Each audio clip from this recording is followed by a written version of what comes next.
Inaudhi machielo nyakoro mgajuang marwa ke chendo ni mara meny piny tarik 10 dwe mar ang'wen higa mar 2023 kabende wang'iyo weche motenre kod uchumi anyato sijam bende koro thoth oganda jo Kenya pod wiago pek mar ngima kuonde opogore opogore. Amenyo ni mano dhi makawuono kod kamago mag siasa gi mago bende mag dongruok kagi kacha machiegni bed kodwa hare chakruok nyagiko. Wang'iye thond weche. Alikuwa kwa koma, hangeweza kuongea. Kuna wenye wanaumia bure, wengine hata ni watoto zaidi. Rawera moro majahigni 19 mnyaocha yudo hinyruok e ng'anyo mar Azimio Embakasi owito ngimane. It is true we are having challenges. Owito ngimane. It is true we are having challenges in paying salaries. We are having challenges in giving money to governors because the handshake government ruined this economy. Jo Kenya ni kod luoro mar pek mar ngima ma ikoro ne dhi medo ridore kaluwore gi gope ma ochomo Kenya gi ng'ong'o. Wabedo gi sida nikech kiringi tero jatuo hospital Igoli Health Center kidhi tinyisi ni yath onge. Kani dhi hospital ma Migori kata mana pi ma running water ne onge. Nok mar omenda madhi e counties koro hinyo koda ka sekta mathieth ka county ma Migori en achiel kuom mago ma yath ok yudre osiptende sirikal.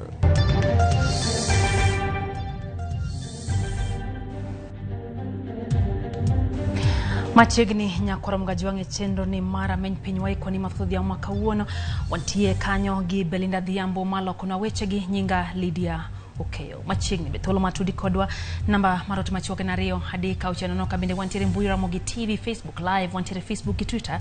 Nyiso apachi kotendro gi magi mwaiko ni Dhiambo mwaka wuono. Machiegni chudo magope ma piny Kenya oseolo kowuok e pinje maoko koro dhi medore gi 100% e komenda ma ochakore dwe mar 7 higane.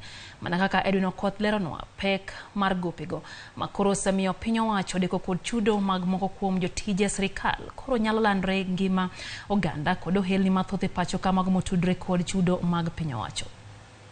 It is true we are having challenges in paying salaries. We are having challenges in giving money to governors.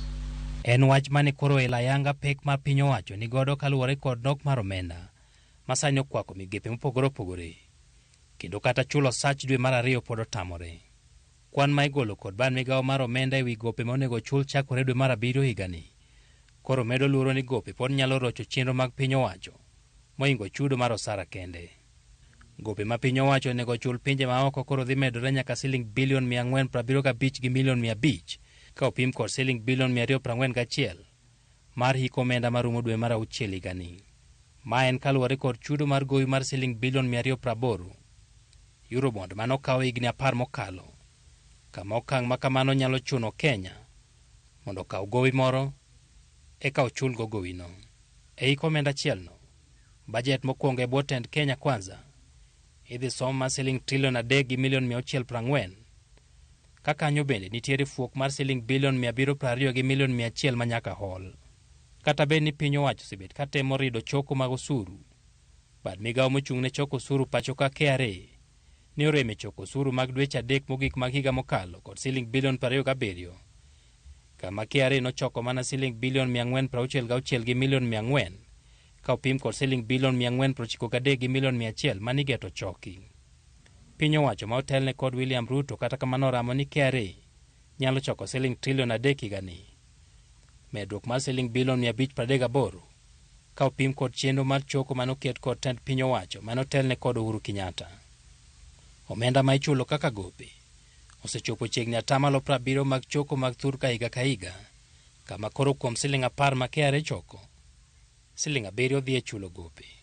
Ma iweyo chenro mag dongruok kamarach ka bende pod chuno Kenya mondo kaw hola. Chiro ma inyalo kawe gope bende koro ok ber bang' Kenya dok piny e rang'iny mar pinje man kod chudo maber higa mokalo. Okang' ma kamano ne omiyo piny owacho ng'ado chenro mar kawo hola mar Eurobond maromo siling bilion 115 dwe mar 6 higa mokalo. Jotije piny owacho ma chudo gi leo bende koro nyalo yudo peke kawo hola kowuok e bengi kata riwruoge saga. Ohelni motudore kod chudo megi bende winjo pek makamano ka koro deko kod chudo moko kaka mago kumba mar thieth nyalo miyo gi pek mar yudo thieth kaachiel kod familia mekgi. Gowi masani kelo ne piny owacho wich bar nyalo medore nyaka trilion 9 gi bilion 400 dwe mar 6 higani kaluwore kod migawo mar omenda. Kuku mar ten migepe pacho ka bende koro osepuodho paro mar medo hola ma Kenya nyalo kawo mondo muom siling trilion 10 manoket ni ok nyal kal, ka koro paro ma kamano chomo lwet jood bura mabiro puodhe kata wite oko. Okang' moro amora ma ibiro kaw, pek mar gope, yuto ma ok mede kaka piny owacho chano, kaachiel kod teko mar siling mar Kenya ma osebet ka dok piny ka opim kod dola ma itiyogo e chulo 60% mag gopego, pod biro weyo Kenya kama tek, kendo kong'ere ni fuong'ruok biro yudore karang'o. Edwin Okoth, Ramogi TV, Nairobi. Nyakora mgajuang luoro nitie ni pod omenda ma ichwalo ne tend counties omedo deko kaka osebedo kuom madhi dweche 3 mokalo, to chenro mag thieth nyalo rochore counties ma pacho ka. Mabiro bang' lipode moko wuok ni thoth osiptende mag counties ahinya to makaluo onge kod yedhe. Oleno koya kuom jafwambo marwa Judith Omondi. Deko mar omenda ma ichwalo ne tend counties ma pacho kae nyalo bedo achiel kuom weche makidek nyayo midhiero e sekta mar thieth. Ma bang' lipode moko wuok ni osiptende buora mag counties onge kod yedhe ma inyalo mi jotuo nyaka i rang'iny mar duoko liet kende. Jalup jagoro mar riwruok mar lakteche Dr. Dennis Miskela onyiso luoro ni chenro mag thieth nyalo rochore poni piny owacho mamalo kod mago mag counties okotang' kendo manyo yo mapiyo mar reso sekta no. Nogo mar pesa makoro timre e Kenya ka e gima lit miwuoro. Counties onge yedhe. Kidhi e shelf usibra tiyo Garissa. Wakili kata na Panadol madimi jatuo maonge. Jesa painkiller. Pukidhi kata jesa painkiller. Kisumu County nja Sintosinol yath moro njorumo ka. Yath maka miyo nyuol to ichwoyo mondo kik bleed. It's a very critical drug. Which mag konyruok mag joma miyo. Norumo almost for a whole 2-3 days kwa gidhi giboro. Twak marwa kod Miskela biro e kinde ma ywak osebedie counties moko makaluo, ahinya to Migori ma ikoni jotuo koro nyiew yedhe oko kod gik mamoko mag thieth. An wanyamre joma tero jotuo osuptal. Wabedo gi sida nikech kiringi tero jatuo osuptal igoli ter health center. Kidhi tinyisi ni yath onge. Koro udhi ung'iewo yath oko ma be sama udhi ng'iewo yath oko ni to gisiemonu chemist mag gi magine maging'eyo giwegi ma udhi ome yedhegi. Kata Panadol ma siling 5 ok inyal yudo health center, kata ng'ato tuo mana matho. Fact wasebedo gi shida yath ne biro ka to kuo mar yath no hospital gi jok ma komiti manumu moko ng'eyo gima ne timo hospital omiyo jok ma chakwalo yedhe go moko selok sani ok wadwa ni ng'ato duogo gi ng'e karungu ka. Chal ma kama yangore ni okwako koda ka counties mamoko.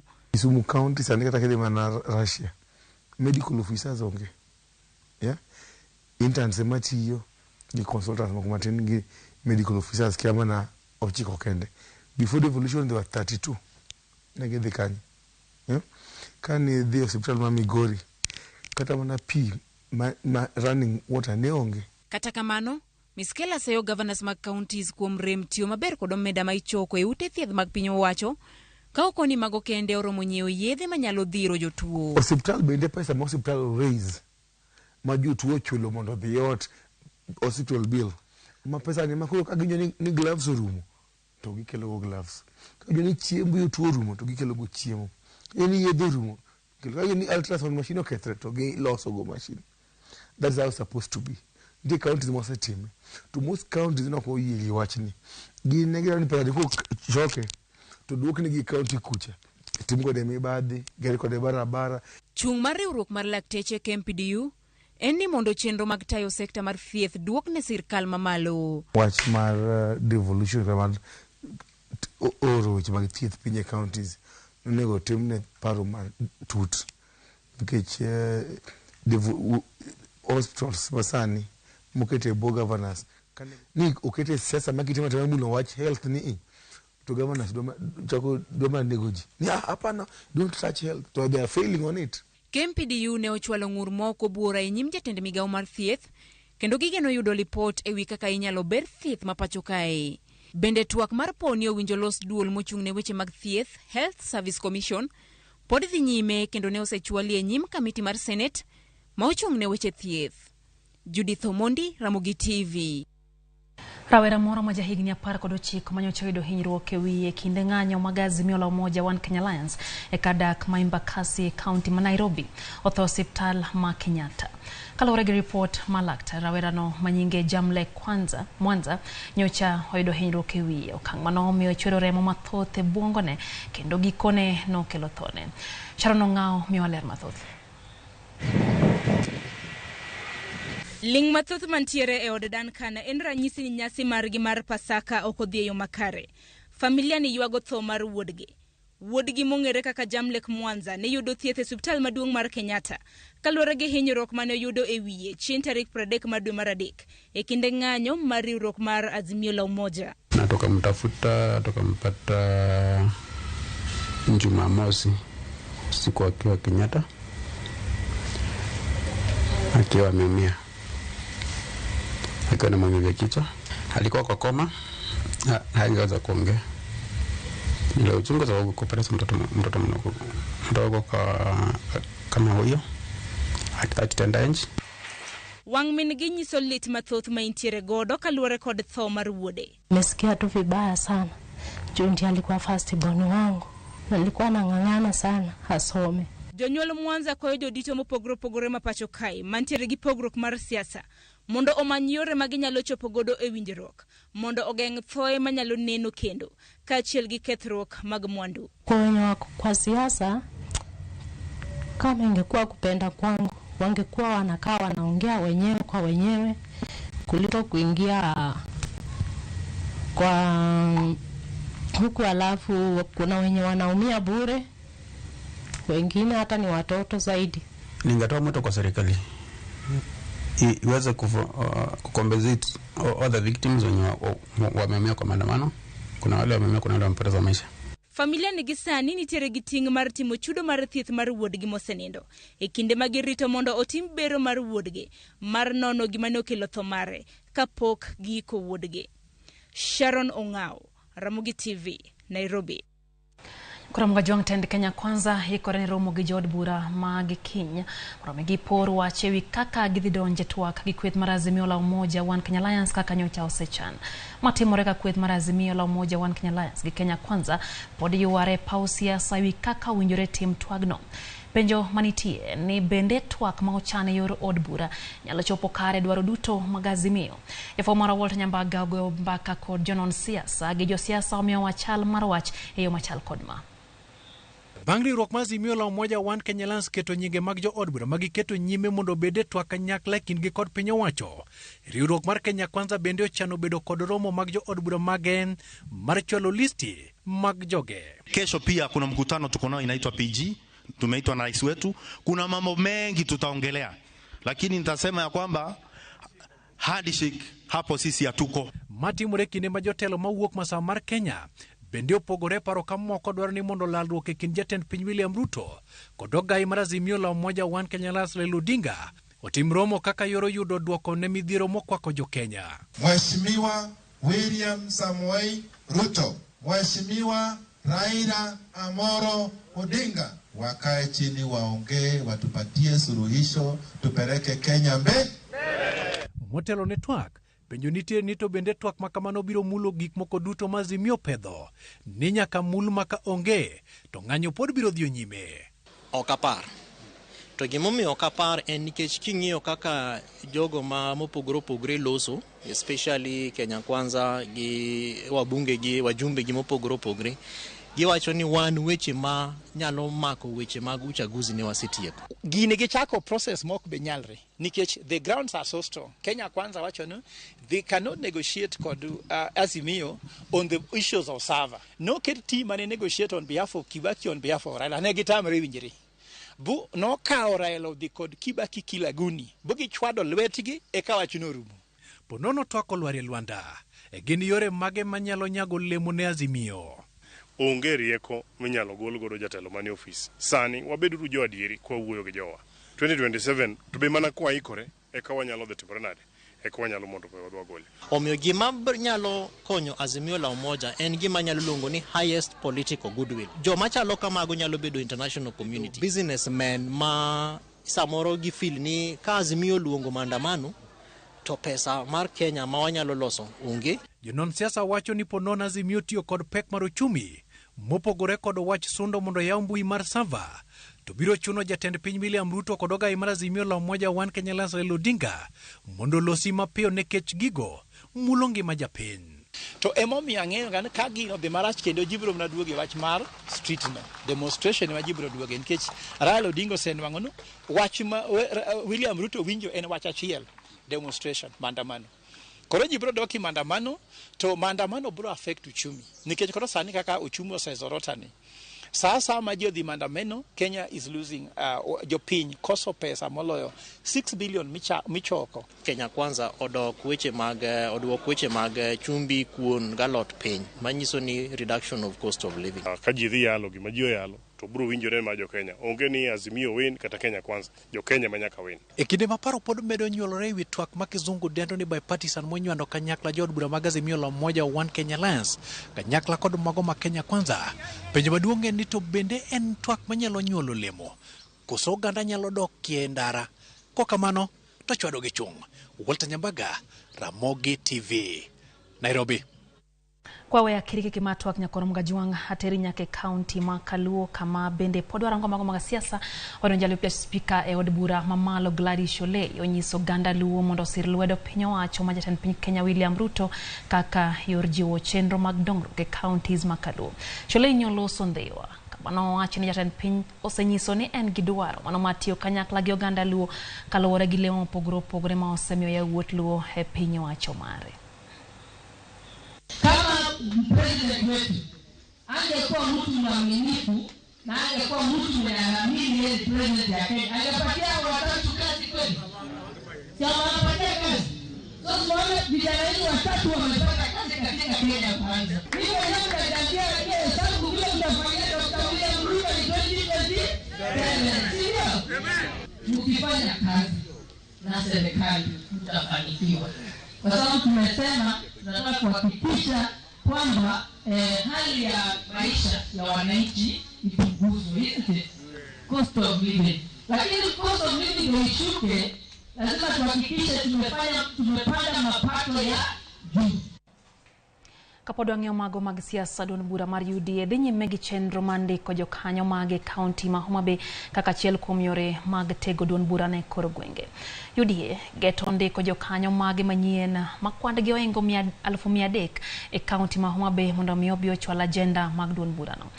Jalup jatend migawo mar ohala e pacho ka Evans Kidero, jakom Lake Victoria Waterworks Development Agency Odowidi kod jaod bura machon marangwe Martin Ogindo osebedo kachwalo chenro ma kamano motelo ne yepo mara peace UDA bwa ma Homa Bay dwe manyien. MCAs ang'wen machon Juma Wuor, Julius Nyambok, Michael Odira kod Okuku Miregi mano otiyo od bura mar ariyo ma Homa Bay gi otiko mar ODM nyose dar kendo koro gindikore kaka jokanyo mag UDA. Modo Kenya mangemo witini Homa Bay County oloko pache uto nogo no watu wa seven maruo mnyaluwi ome wane mawan nigo beka ko kada luo wane mapok nyawa gonde obulu malongo note wabeka kuyo wane wabeye kaka ruwa. Kama chielo nyakoro mgajuang jakom mar UDA bade Masiaya Bernard Odinga golo ywak ne ngimane ni kamarach nyaka nyocha losi e wi chal mar tend UDA manyocha wuoyo ni nitiere e kwede e poka mag lemo.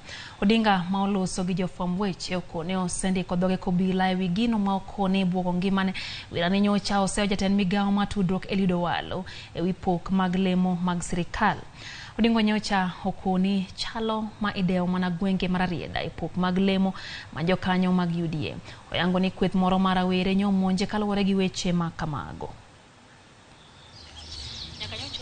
Kuna matokeo ili kuna maneno mingi.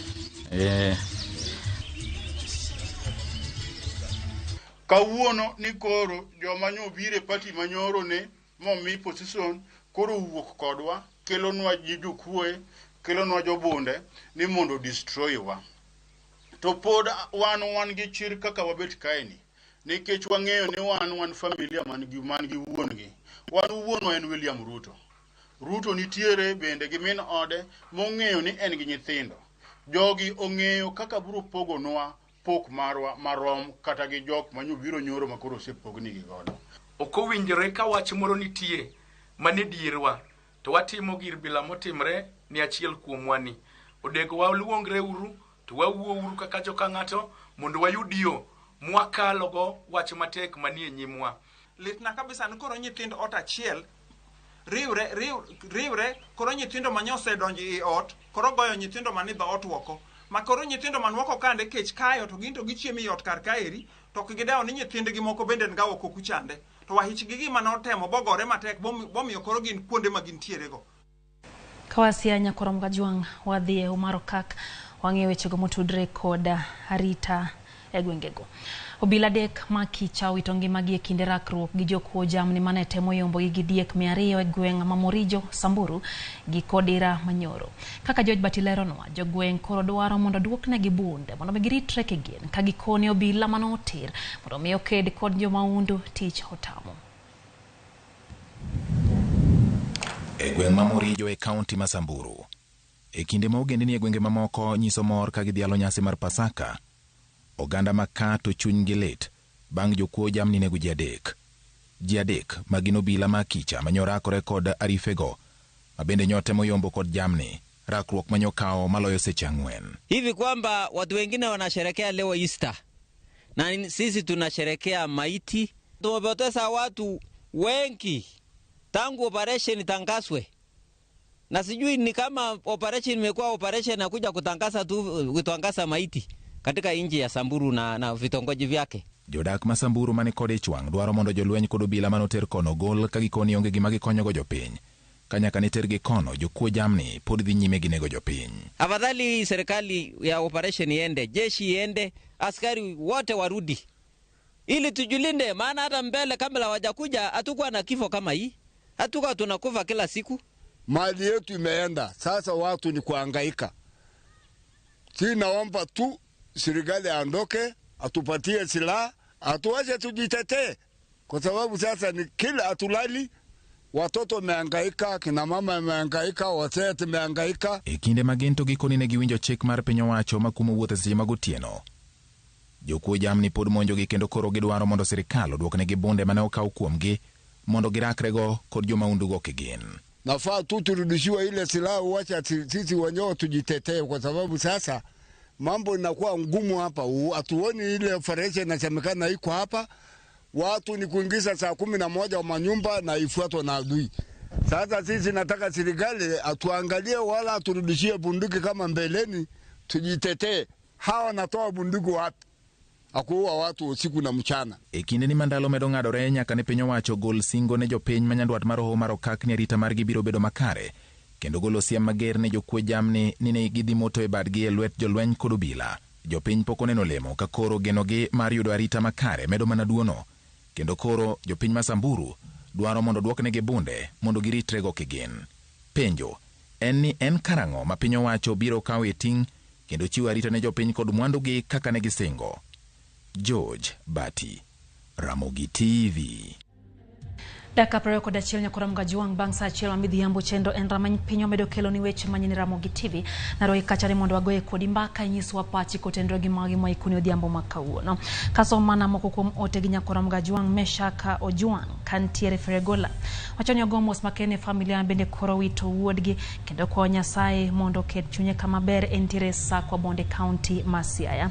Jacob Otieno kantiere Kindu Bay wachoni Ramogi ler kendo serikal mar Kenya Kwanza yuago pesa to wuodhe magidhi okoto kao pesa mang'enya kuom oganda. Kata no kanyo wacho ga rameny pinya Mr. Gashagwa onyis jopiny pesa mosechoki dweche 7 mokalo nyaka ne gikawo serikal ma pachoka mano kanyo pach Philip Ongondo kantiere Oyugis Town omedo kanyo ko wacho ni handshake no seweyo serikal woro maana kani ulogango kata kama Nyakorom Gajwang' wadhi mbele Albert Gwaya kantiere Changamwe Mombasa wacho ni mbentiere kodwa chenro Harry Smart Move wacho ni en bende gwenge magrinya mano kanya wende county ya Migori gin bende iketo mana wangi chenro ni Nyakorom Gajwang' mar rameny piny. Nono kanyo ka bende Utis nyakwar kanga kantiere Busia wacho Ramogi TV yo choponege yo makare oluoch manokanyo wuod Nyasuba wacho ni osedonjo kaka sadhi chenro more ahinya gin kanyo guon gi Tombwala ka giduto gin bende kanyo go wetene gi more gi Ramogi TV kantiere Omboga Kamolo Village. Jackton Odolwa Odando manokanyo wuod Imbo Nyamonyo wacho kanyo ni en bende more gi Ramogi TV gin kanyo gi ja ode an Anyango e dala mar Imbo Nyamonyo gi wacho ni kae magikete chenro ni mar rameny piny.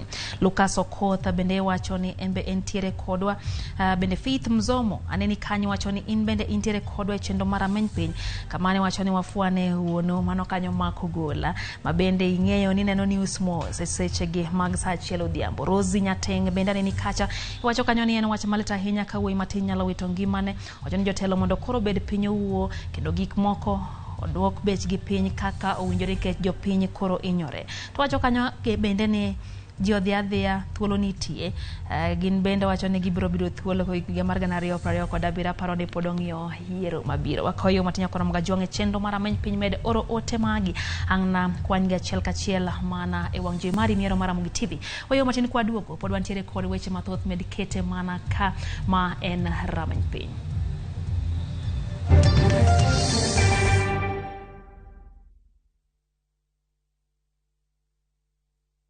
Jijenge na shilingi 1500 guaranteed kila wiki kwa kucheza Kaende Jackpot. Shiriki kwa kutumia 50 bob pekee, cheza na Autopic kwa kutuma neno KJP kwa 29063. Not for persons under the age of 18. BCLB number 416.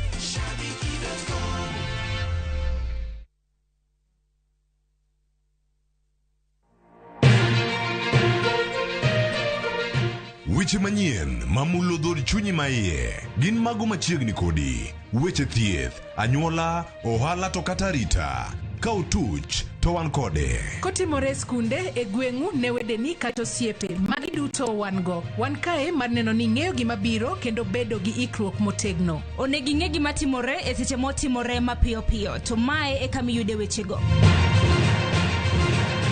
Kenya en marwa waduto to Ramogi TV en odwa to kendo wantie iye kanyakla achiel kaka onagi. Ma en rupiny kod mbaka oromo e Ramogi TV. Sud machiegni mondo wago mbaka.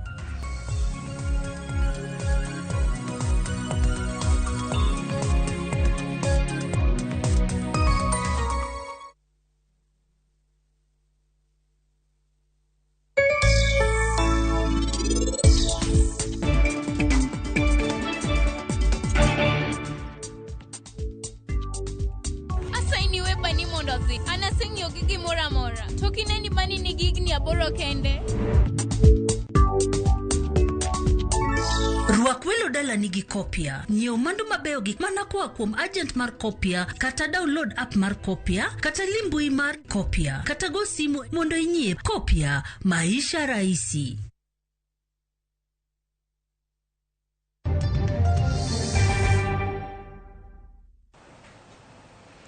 Machiegni kendo nyakorom gajuang erokamano kuom medo kete mana kae chenro ni mar rameny piny wadhi mbele gi miweche gi manyien e Ramogi TV.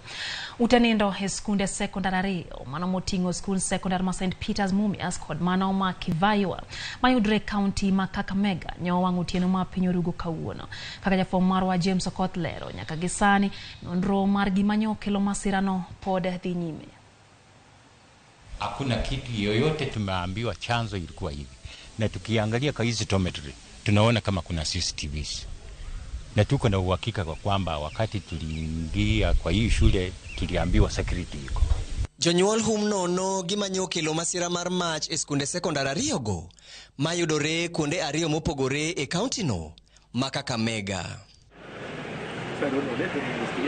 Ma e chal mar od nindo e skund sekondar ma St Peters Mumias bang' masirano. E skund sekondar ma Kivaywa iro pod ne fuokore e kinde mane wachopo. Jotelo mane ochopo e kar masirano osingo ni ibiro kawo okang' mar chik ni ng'at ang'ata ma obadho mar nonro biro mako. Giseyo tim mahundu makinde ka kinde juko thoth sikunde e alworano ka nyaka sani jopuonjre maromo 6 michich go kalure gi masiche ariyogo osemaki gi obila. Spare the road, spoil the child. Hatuta spare road. Wale wameshikwa mpaka kotini. Direct. 6 students have been arrested. They are in the cells. Because police investigation indicates that they were the main culprit. We are going to force the parents of those students to contribute towards the construction of that dormitory. Yeah. We are not going just to leave it every time you leave it on leaders. We want to take action now. Whoever is involved, starting from if a teacher is involved, shauri yake. Kama if a student is involved, shauri yake. If he's a board member, shauri yake. We have to take action. Just continue with your good behavior and don't follow those distractors. Okay, boys? And we just want to say, this school, the performance is improving. Let us keep the tempo. Jotelogo bende ochwalo kony mag gige nindo ne jopuonjre makwan gi romo 98. The area member of parliament is going to provide for us 140 double-decker beds to be used by you. The school is also going to provide for you uniform, those who are particularly affected. Then the area member of parliament again is going to provide through his friend around 250 blankets and mattresses. We are also conducting the county government to see what percentage or what they can give us so that your education continues. Jatend chenro mag somo e county no bende ne oyuoro kendo chuo wang'e e chal mar skundego kendo singo ni johocho biro timo limbe mar timo hocho ne jopuonjre ma masira no buogo kata weyo gi lal. Those who use that dormitory, I'm told you are around 280. Professional counselors will come to interact with you so that you cope up with the situation. And I want to implore upon you to continue being good students. Please be focused on your studies. James Okoth, Ramogi TV. Jodito mag riwruok mar joriemba pike piny Kenya koro dwaro mondo omi piny owacho chak nonro e wi nek mar jakom mar bodaboda bade machuka e kinde ng'anyo mangeso mokalo. Kotelne kod jakom margi Kevin Mubadi gikoni ok giyie kod nek mar achiel kuom gi magikoni ne kedo ne ratiro mar achiel kuom jodak machuka mawachore nonegi kod ji ma ok ong'e mapok okawnegi okang' moro amora mar chik nyaka sani. Gibogo kawo chik e lwetgi po ne jal ma iwacho ni notimo nek makamano ok omaki.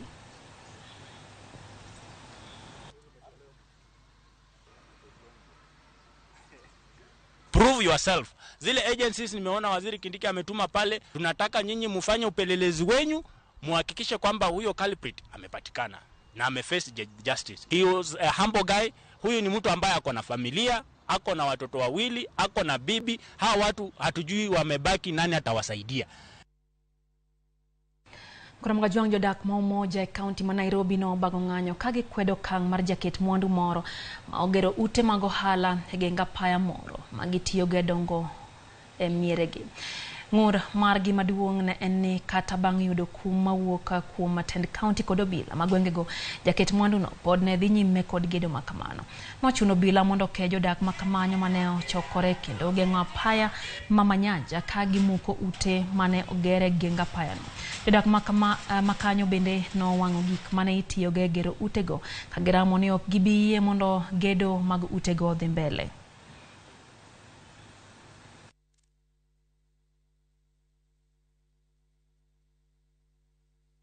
Sisi wana JTM tumekasirika. Huyu mtu amekuja kujenga hapa hivi, anaua, anajenga.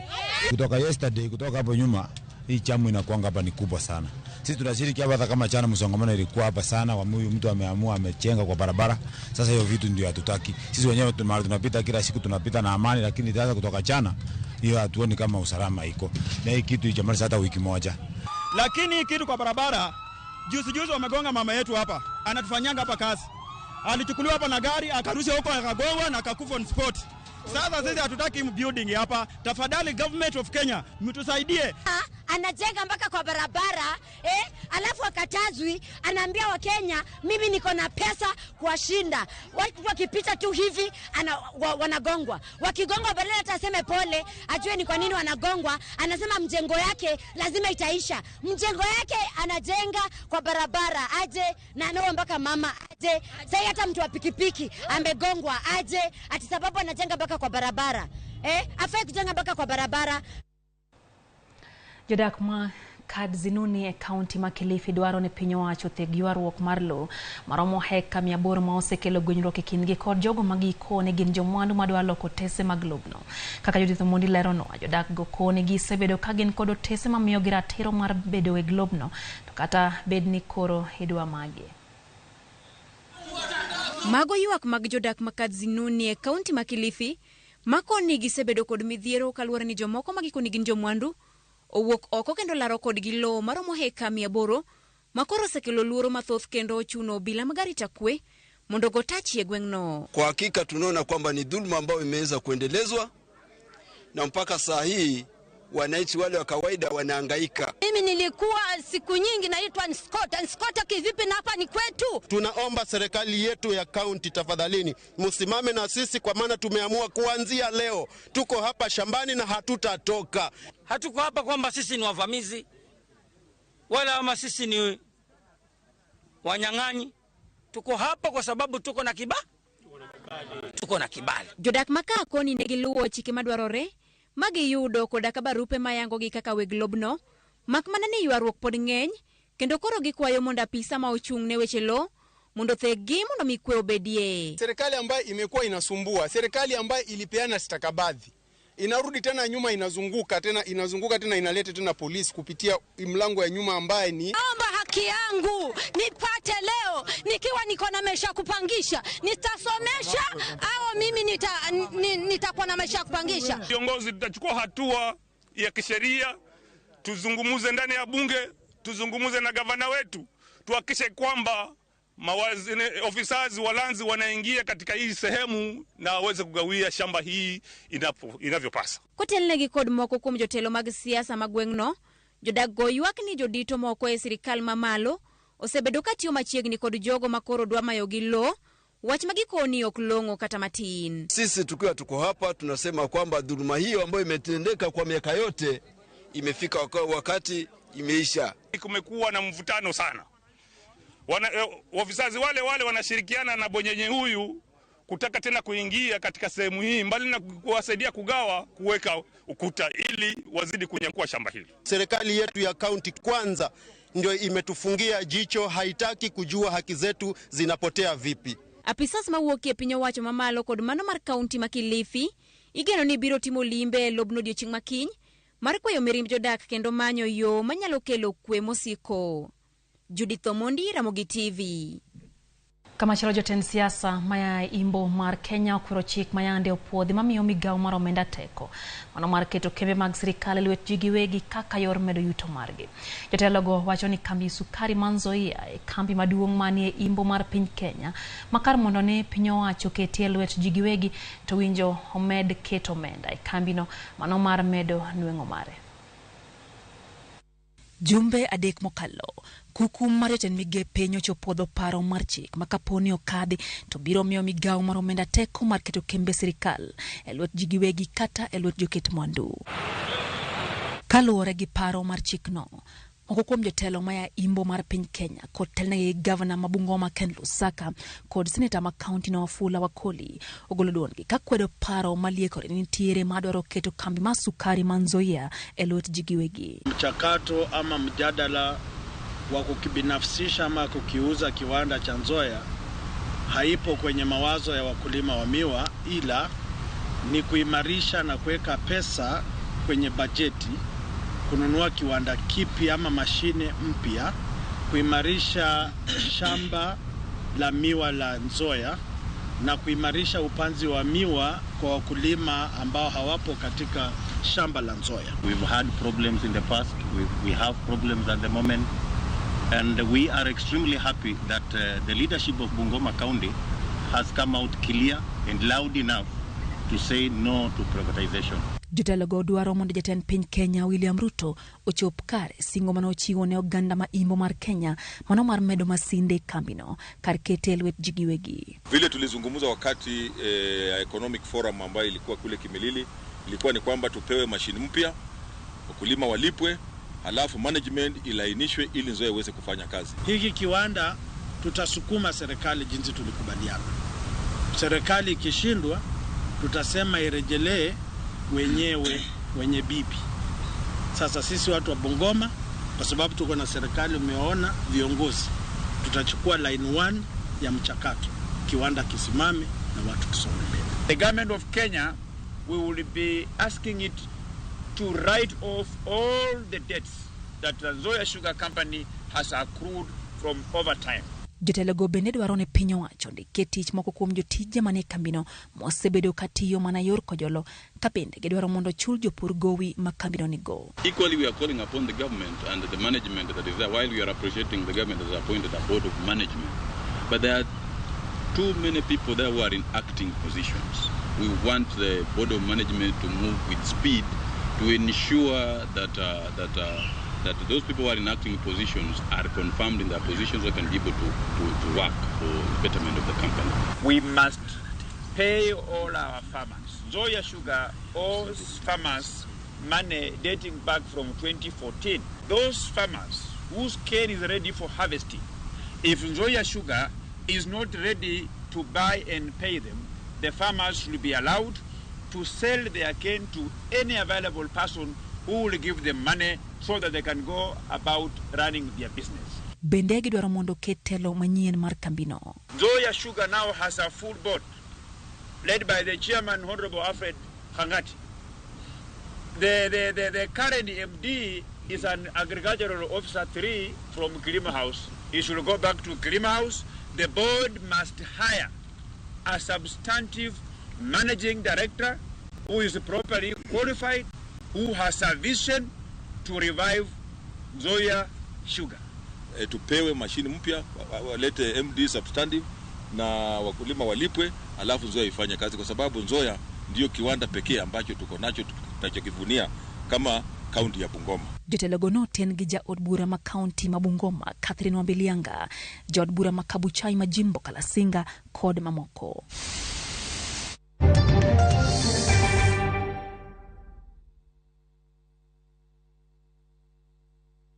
Kenyans are winning big on SharpBakey.com.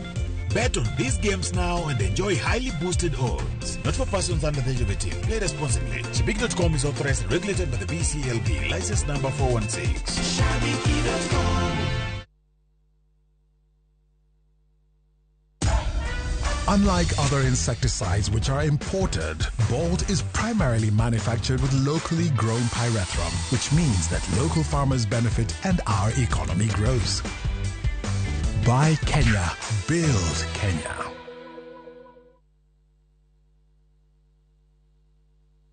They say it's in your nature. It's a woman thing. It's having a dream and pursuing it, making a plan and working it. It's starting a business and owning it. As a woman in business, let KCB fire up your female-led and made enterprise, KCB Flame. To find out more, WhatsApp 0711 087 087 or call 0711 087 000 and visit us at any KCB branch countrywide.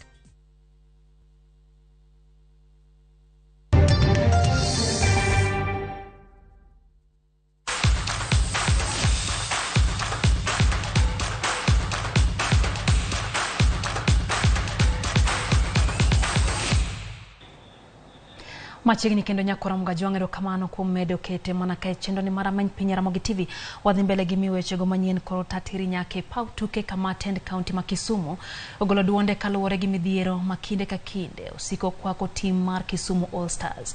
E twak makende gi Ramogi TV jatend migawo ma tuke county no olero ni ok gibidhi nyime gisiro timno kaka gisegabedo ka gisire kuom higni 3 mokalo. James Okoth miwa ler mathoth kotenre kod wachno. Lando gigo motimo mabeyo aka sponsors be biro ka gineno ni team ni kare timo kama maber to kulengi gigo motimo mabeyo mariche mulando onge ng'ama biro mondo konyu. Ma biro bang' team mar Kisumu All Stars chomo mbui kaka yo makende mar konyruok kinde ka kinde magiyudo midhiero mar nok mar omenda e kinde magin gi tuke mag lig. Wach mabende okorwak gi tend kaunti ma Kisumu mawacho ni gisebedo ka gigolo omenda mag sir motelo ne tuke mag All Stars. Pesa no chul. Kano chul pesa, nwang'eyo ni pesa go nyalo kowo gi ndalo moko bende ginyalo chulo go kuonde mane gisetuge. Nikech pesa mano chul ne en 1.5 million mane giyudo. Koro kapo gikelo dwa kana statement ni mano chul gi ne gitiyo go nang'o. Ere kaka wadwa process pesa machielo mondo giyude. E lendo ma All Stars osebedo katimo e mbui, en buok ne tend kaunti no malero ni omenda mag sir samoro leo kalore ni piny owacho mamalo. Thothne jadigni gi omenda michwalo ne counties. Kata governor mano omiyo team no bedo kanyo no ok gimi update. Kata an kaka CEC monda yud update kende asekwayo for the last 3 months masebet office. Onge update maseyudo kaka All Stars perform. Tend County ma Kisumu olero ni kony koro ibiro ke ne timbe mamoko mayudore e county ma Kisumu ma bende timo maber e weche mag tuke. Wantie gi timbe wa mang'eny matimo maber. But inya yudo ko kwanya support gi ni pesa te dhi e team achiel. To team achiel ma pesa dhi ni be ok appreciate gino ma county government mar Kisumu timo negi. Jatatije e team mar Kisumu All Stars to korka kore onyonore ni weche mbui ok nyal pog gi weche tuke ahinya to mago mag adhula kalore ni tuk adhula chalo ohala. Gimiluongo ni social media en gima maduong' kabisa ma ok inyal keto thenge i wach ma business to football akwene gimiluongo ni ohala. Ting maduong' mochomo Kisumu All Stars en mano mar manyo josir mamoko mabiro neno ni omenda oyudore kinde mowinjore ka geno koro nitie ni timbe mamoko matimo maber e county ni biro yudo sir kokalo e tend county ma Kisumu e yo mayot kopogore gi kaka ne en chien kanyo. James Okoth, Ramogi TV. Kapod wang'iyo mago mag tuke nyakora mga juang tim Kenya matugo tuke mag adhong odonje kambi kama gibiro dhi nyime gi timo ikruok ne tuke mag Africa Zone 3 Boxing Championship. Riwruok matao tuke mag adhong pacho ka oyiero jotugo 21 mago mabiro ting'o nying Kenya tuke go mibiro bagi e piny libamba ma Tanzania e kind tarik 18 gi tarik 22 dwe. Moko kuom jotugo ma yawuoyi ting'o Abednego Chalo, David Karanja, Steve Olang, Edwin Okongo, Robert Okaka e kind mamoko. Kati ma wakeni oting'o jatugo kaka Chris Nogande, Veronica Mbithe, Stacy Ayoma, Friza Nyango, Elizabeth Andiego e kind mamoko.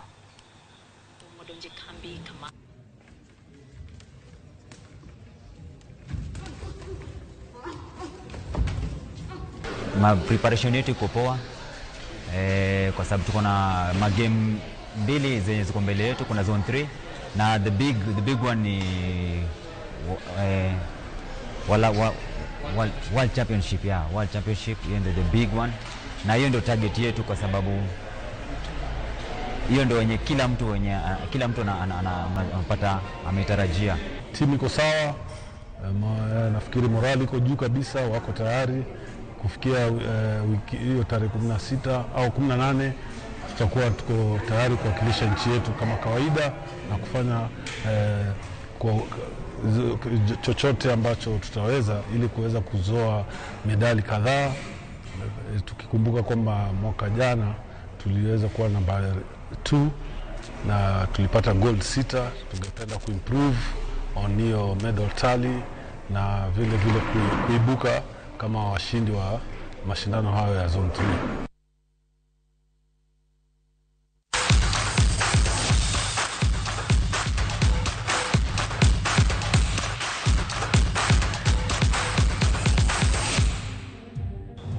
Rokamano kuom kete mana kara ma pinya kora mga juang pod wantiere kod weche mathoth ko ikanyo sa deke wang'amiyo kete mana kara Ramogi TV wa sechegi wakao yueyo ne mar sa achiel kende gi bathe to kwadogo sa dek pod adhi mbele gi weche manyien.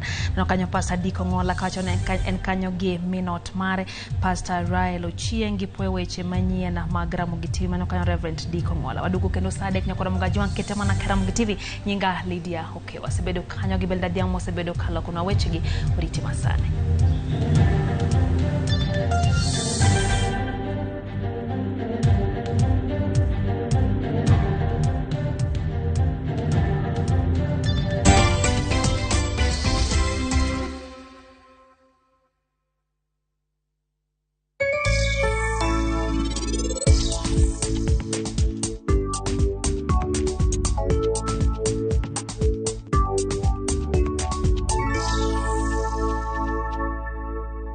partner with communities across all 40